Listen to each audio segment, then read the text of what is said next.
Evening, wherever you are in the world. Welcome to Prophetic Mastery Moments, day 31. Yes, day 31. I know I've gone off script a little bit, and instead of talking about different ways that we can recognize God's voice, I've been moving into prophetic etiquette.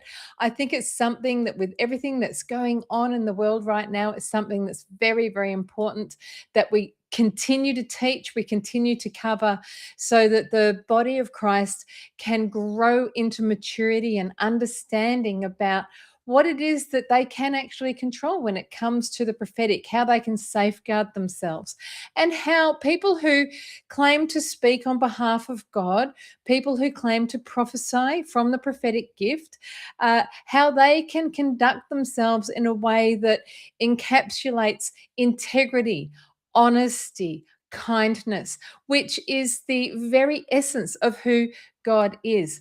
So, prophetic mastery moments, day 31. So, today we're going to continue our discussion about prophetic etiquette. And if you missed part one, don't worry, I'll catch you up. You can go back. I think it was day 29 that we actually covered it.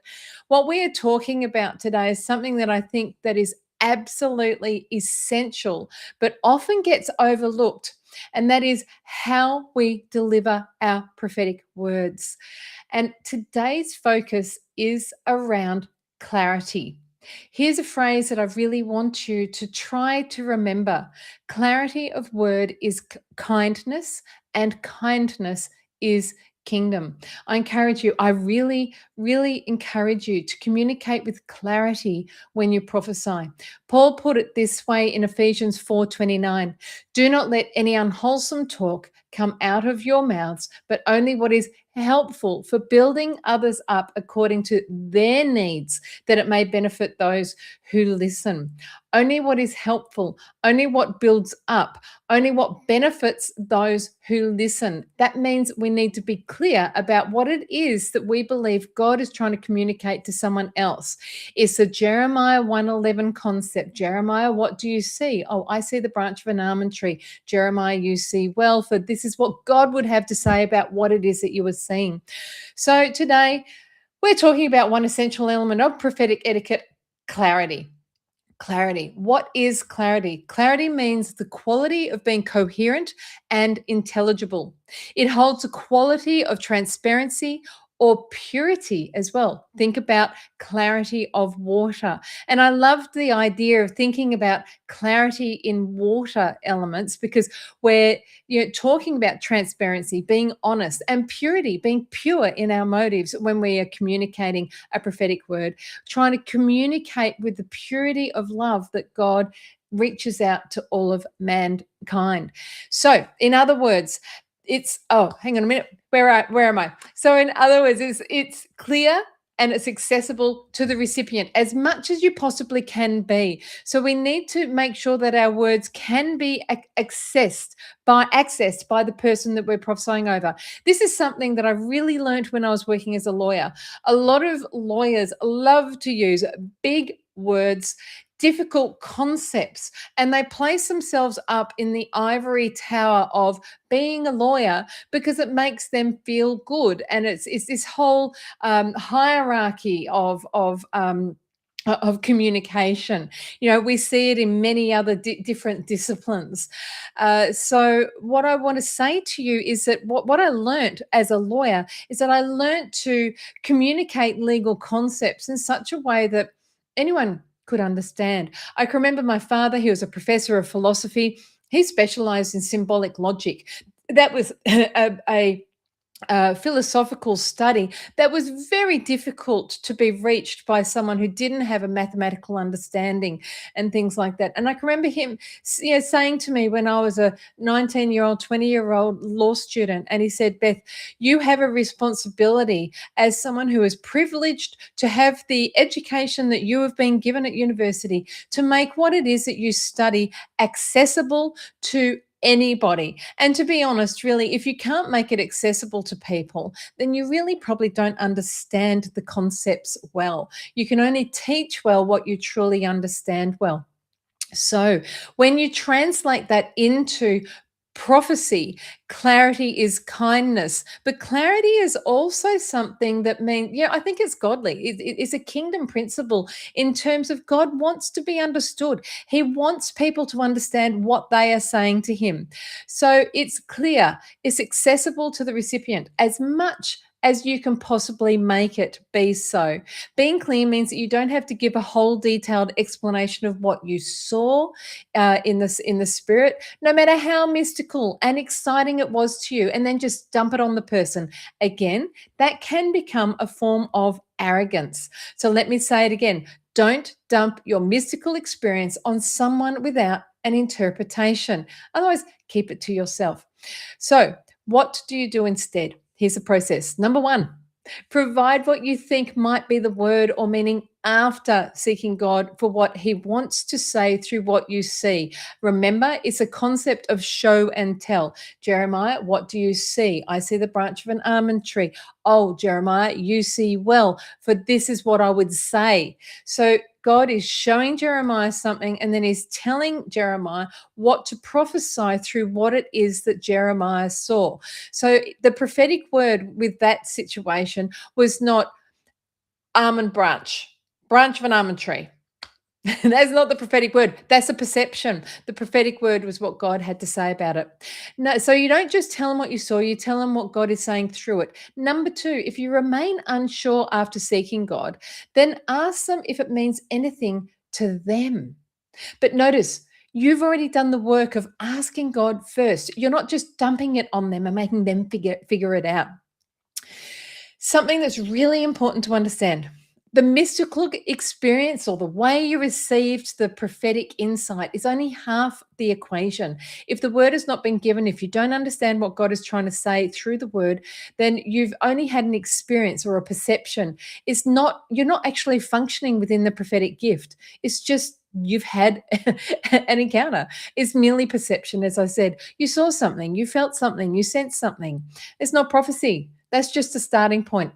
Now, prophetic words are spiritual concepts, and we are translating them into accessible language. We're communicating what God has to say to them about what we saw through an understanding of what it was that we saw.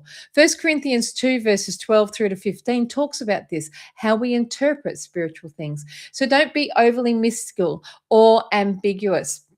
I've seen this happening so many times. It's happened to me as well. Someone will come up to a person and say things like, I saw purple elephants flying across a pink sky, and there was this golden ribbon weaving through the clouds, and I felt like there was a humming sound. And the person standing there going, what on earth am I supposed to do with that? The prophetic gift is not sharing a long vision or personal testimony. The prophetic gift is sharing what God is communicating to the person you are prophesying over. The perception is merely the starting point, the invitation into a further conversation with God. Now, if I got that example, and it's an example I often use with my students when I'm teaching, I saw purple elephants flying across a pink sky. I would actually say, well, God, what does this mean? And it might be that he says, a significant gift of healing will come to them when they spend time in my presence, when they spend time seeking my face. So a significant healing gift is coming your way. Now, there's a variety of reasons. I mean, I'd be looking at the symbolism of that, and then I'd be checking it with God and all of that. This is why we need to practice our gift. But if I didn't get an interpretation or an understanding of what it was that God was trying to communicate through that vision, I would then say to them, look, this is what I'm seeing. I'm not too sure what God is saying. Does it mean anything to you? And you know what they might say? It might be that was exactly what their cuddle rug looked like when they were a little boy or a little girl. And it might be that you were getting a word of knowledge about something that they had. And you can go, oh, okay. So that does mean something to you. Lean back into God. What are you trying to say? It's an ongoing conversation. It's not just dumping a whole lot of mystical stuff at people's feet and go, you sort out the mess. So please don't dump as I just said, your prophetic encounter on someone and say, I have no idea what this means, but I thought I'd tell you. I've had that done to me, and I've had some really gruesome things shown to me. I've understood some of what it was that they've said. They've been highly mystical, but they've just dumped it. I see this massive, dove, pure white dove flying over you, and it's doing this and it's doing that. I'm like, that's not a prophetic word. That's a mystical encounter. Or you're seeing a truth, or God's showing you something. And God speaks to us in metaphor. It's a language of the spirit, but it's learning how to understand what He's communicating through that language, and then communicating it in a way that is accessible to the person who is hearing the prophetic word or receiving the prophetic encouragement. And I know people mean well when they do this. They think they're being faithful to share what they saw. But here is the truth. Your perception is not the prophecy. Let me say that again, because this is the heart of today's message. Your perception is not the prophecy. Don't leave the person with the responsibility of interpreting everything you saw, saying, I don't know what that means, but I just thought I would share that with you. It's not helpful. It's not kind. And it's not clear. It is your responsibility as someone who's claiming to function in a prophetic gift to ask God what He is saying through a vision or an impression. The vision, the impression, the sensation, the feeling, these are not the prophecy. They are the catalyst for a greater conversation with God. So what do we ask God? So when we see something, feel something, sense something, you need to take that perception back to God and ask, what are you saying through this? What's the word here? How do I communicate this clearly? Don't rush. Don't just blurt out what you saw. Take the time to ask God for the interpretation, for the application, for the meaning. Be sure all communication, all prophetic communication is clear. Now, that also means asking the question, as I said, after you've delivered that word, after delivering the word, did that mean something to you? Do you resonate with what was said? And if they say no, or they look confused, then seek to clarify further with God. You don't just shrug and walk away. You don't say, well, I did my part. No, you go back to God and ask for more clarity. Here's a beautiful example of clarity in action. Jesus customized His language for His audience. Think about it. To farmers, He talked about sowing seeds, harvests, wheat, and tares. To tax collectors, He talked about money, investments, treasure. To fishermen, He talked about nets, catching fish. He used metaphors that spoke uniquely to the life of the receiver. That's clarity and that's kindness. If you can see it in the life of Jesus, you know that that is a safe place to be prophesying from. That's communicating in a way that your audience can actually understand and receive. Prophesying to children, get down on their level and communicate it in such a way they would understand. Prophesying to an elderly person, prophesy using their language. The fascinating thing is I've actually had someone say to me, beautiful woman in America, say to me, and this was just in communication, and this is how language can also be misunderstood across cultures. She's American, she speaks English. I'm Australian, I speak English. She said to me, by way of an encouragement, Beth, you're over the top. Being over the top in America is a compliment. It means you do everything with excellence, or that's how it was explained to me when after I got over the shock of it, and a friend told me about it, because I was nearly in tears when that was communicated. In Australia, being over the top means that you are too much. You need to tone it down. You need to get back into your box. So she was trying to communicate an encouragement, a kindness, and I heard it as a criticism. We need to understand that our language does not always translate, even when we're speaking the same language. I think that's the thing that is really very important. So, try to express your spiritual truths in words and metaphors that would be clear to your audience. The same way that as a lawyer, I had to try to communicate the law in a way that my clients would understand, so they could then take the information and make an informed decision about what to do with what I was telling them. Follow the lead of Jesus. If you're prophesying to a teacher, use teaching metaphors. If you're prophesying to a business person, use business language. If you're prophesying to a parent, speak to their parenting journey. God will talk to you through the metaphors that way as well. Speak in ways that your audience can understand. That's clarity. Let me summarize what we have covered today. Clarity is kingdom. Number one, be clear, don't dump. Mystical experiences, give the word God is communicating through what you saw. Number two, your perception is not the prophecy. Ask God what He's saying. Number three, don't say, I don't know what this means. That's unhelpful. Do the work of seeking God for interpretation. Number four, finish your word. Don't leave them to interpret everything. Now, that's not to say that you put your interpretation on it. It's about what God says about what it is that He is showing you. Number five, customize your language if the situation requires it. Speak in ways that they can understand. That is a form of prophetic clarity. So, prophetic etiquette, it really does matter. How we deliver matters as much as what we deliver. Let's prophesy with clarity. Let's honor people by doing the work of interpretation. Let's communicate in ways that are accessible, clear, and kind, because clarity of word is kindness, and kindness is kingdom. So I'd love to hear from you in the comments. Let me know where you're watching from, and let me know, have you ever received a prophetic word that was unclear, and how did it make you feel? Or maybe you've been guilty of dumping your perception on someone without interpretation. I know I have. I think we've all done it at one stage. And when I was really struggling, I would let them know about all of these mystical encounters because it made me feel good. But it's not about me. It's about how the person who's receiving the prophetic word is receiving the prophetic word, how they are feeling. Remember Paul's encouragement.